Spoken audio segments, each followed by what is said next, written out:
สบายดีพ่อแม่พี่น้องมื้อนี้มาเที่ยววันวัฒนธรรมเชียงขวัญได้ปีแล้วเดินทางบัดนี้ไป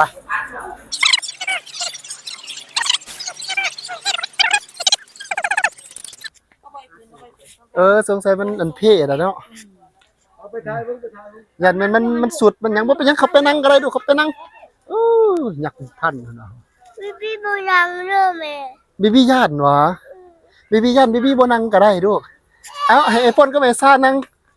ไอ้พ่นก็ไปซ่านั่งอันนี้เพิ่นถ่ายให้เบิ่งตอนน้ำท่วมมานี่นี่บอลเฮาอยู่ตอนนี้วันนี้นี่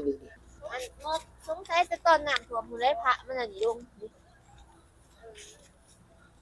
น้ำท่วมแล้วมันนั่นน้ำตีสวนอุทยานเสียงขวัญเนาะเก่าแก่ได้มาเด้อใครอยากมาเที่ยวมาชมเนาะสวนอุทยานบัดเสียงขวัญไปเด็กๆเดินต่อไป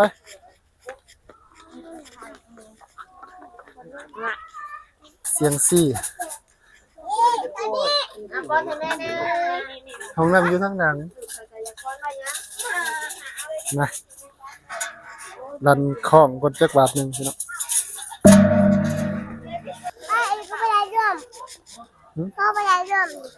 ไปโดยไปยัง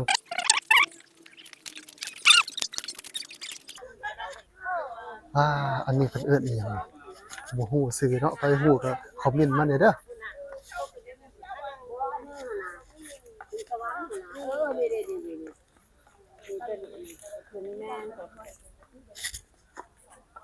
มาสิแล้วเขาให้กินข้าวบื้อ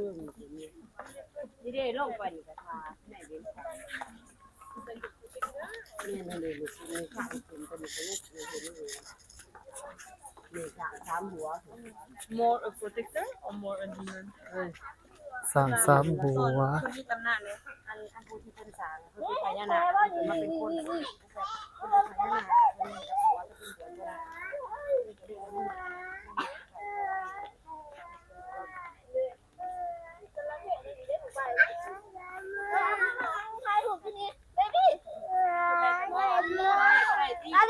มานั่งนี่ดิ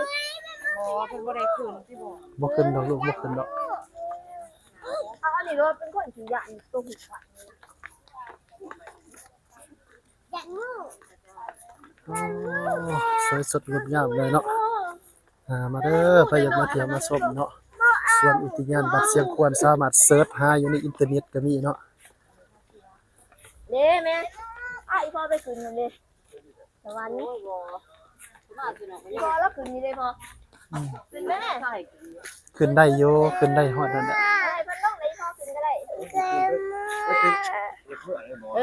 ไปที่เมย์นะบ่แค่แห้งบ่อยากคืน บ่ให้ขึ้นนะต้องว่าบ่มีหาวจ้ะ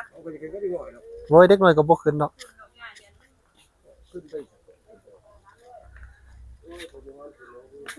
บ่พ่อบ่ให้ขึ้นบ่มีบอลจับดุบ่มีบอลจับลูกขึ้นบ่ได้เนาะลูกสิขึ้นจังได๋บอลขึ้นไปน่ะ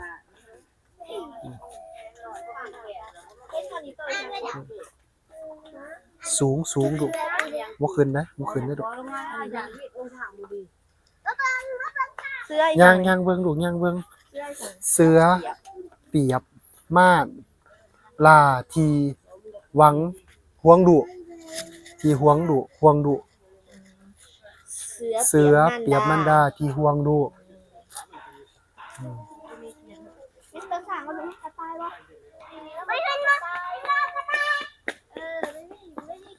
อันนี้ถ้าพ่นเด้พ่นเห็นหมูแล้วบ่พ่นนี่เด้น้ำเบบี้นี่เด้พ่นเห็นหมูแล้วบ่โอ้ยเปลี่ยนกันน้ำกันดุ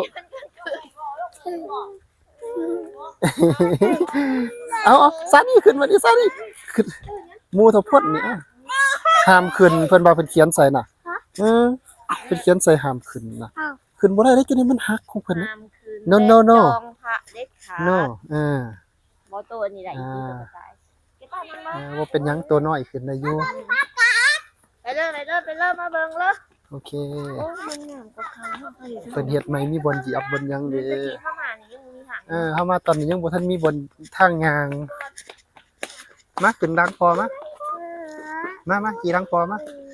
ชาติอีพีก็ได้นี่เออ พ่อปักทุกคืนเลย สูงเลยลูกทางขึ้นสวรรค์บ่บ่มื้อหน้าเฮาจังขึ้นให้แข็งแรงกว่านี้ก่อน เขาไปจริงที่ สระเหือ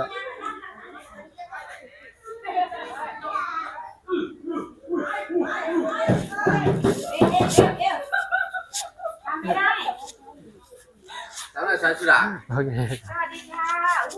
จักสีไฟนี่หลาย30กว่าแล้ว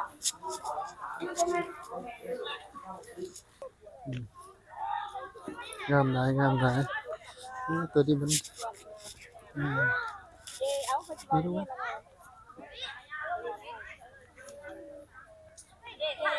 งามพี่น้องอ่ะ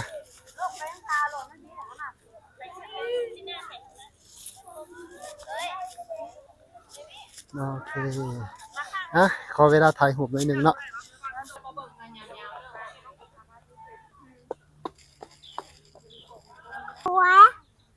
สวยบ่สวยงามเนาะใส่จับมาเบิ่งพอเบิ่งนี่สวยงามหลายเนาะงามบ่เบบี้ว่าอยากขึ้นไปเทิงนี่เนาะมา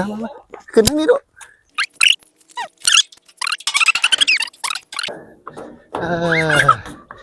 เนี่ยมันนี่แน่เบิ่งกล้องนี่โอเคขึ้นมาซะนี่เดินขึ้นมาดูเนี่ยมึงหนักกล้องนี่ยิ้มโอเคยืนอยู่นี่พอถ่ายรูปให้ยืนอยู่นี่ได้แล้วบีบี้อยู่พุ่นเนาะบีบี้ก็จะเข้ากล้องคือกันโอเคโอเคเนาะมาฮอดตอนนี้ก็คือว่าเราได้พาย่างเลาะเบิ่งบัดเสียงขวัญเนาะสวนอุทยานเสียงขวัญ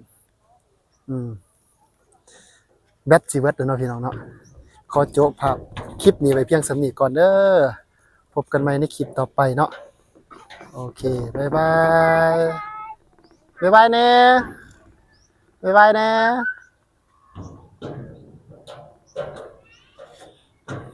บ๊ายบายแน่